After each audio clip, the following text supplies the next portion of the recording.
सालों पहले हिमाचल की घाटियों के पार एक रहस्यमयी जंगल था, वेटलम। इस जंगल के बारे में कहा जाता था कि वह जिंदा है। गांव के बुजुर्ग कहते थे जो इसकी सीमा लांघे वह लौटकर नहीं आता, और अगर लौट भी आए तो वो पहले जैसा नहीं रहता। सूखी पत्तियों पर किसी के चलने की आवाज, टहनी टूटती है। चार युवा, राहुल, नंदिनी, समीर और अर्पिता, शहर की भागदौड़ से दूर एक रोमांच की तलाश में निकल पड़े वेतलम की ओर। रास्ते में एक बूढ़ा ग्रामीण मिला। उसने चेतावनी दी, उस जंगल में मत जाओ, रात को वहां वेट लगता है। लेकिन वे हंसते हुए आगे बढ़ गए। दिन में सब कुछ सामान्य था, पर जैसे ही रात खिरी, जंगल की सांसें बदल गई। हवा तेज होती है, झाड़ियों में सरसराहट, रहस्यमयी फुसफुसाहट। चले जाओ!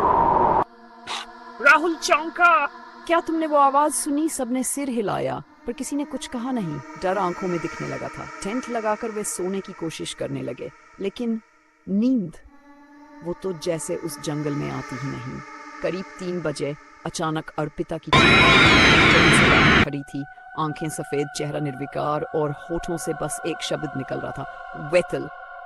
डरावनी गूंजती हुई आवाज, वेतल। अर्पिता जमीन पर गिर पड़ी।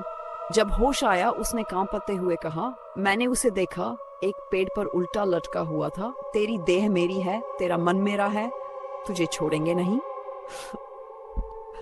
और किसी के पंजे रेंगते हैं जो हावी हो चुका था। वे भागने लगे, लेकिन रास्ता जैसे गायब हो गया था। हर दिशा में वही पेड़, वही अजीब गंध, और कहीं ना कहीं कोई हंस रहा था। सबसे पहले नंदिनी गायब हुई, बस उसके जूते मिले और एक खून का धब्बा जो पेड़ की जड़ से ऊपर तक जा रहा था, जैसे कोई उसे ऊपर खींच कर ले गया हो। समीर ने भागने की कोशिश की, लेकिन एक जड़ ने उसके पैर को जकड़ लिया। नहीं, वो जड़ नहीं थी, वो सड़ा गला मानव जैसा हाथ था। भयानक चीख, मिट्टी में घसीटने की। अब बस राहुल और अर्पिता बचे थे। वे भागते रहे रोशनी की तलाश में। सुबह तक जब वे गांव पहुंचे तो लोग उन्हें देखकर पीछे हट गए। एक बुजुर्ग कांपते हुए बोला, तुम तो मर चुके थे, वेतलम किसी को वापस नहीं आने देता। राहुल ने पास लगे शीशे में खुद को देखा। उसकी आंखें सफेद थीं, और अर्पिता, वह धीरे से मुस्कराई। वो मुस्कान इंसानी नहीं थी, एक गूंजती कहराती आएगा।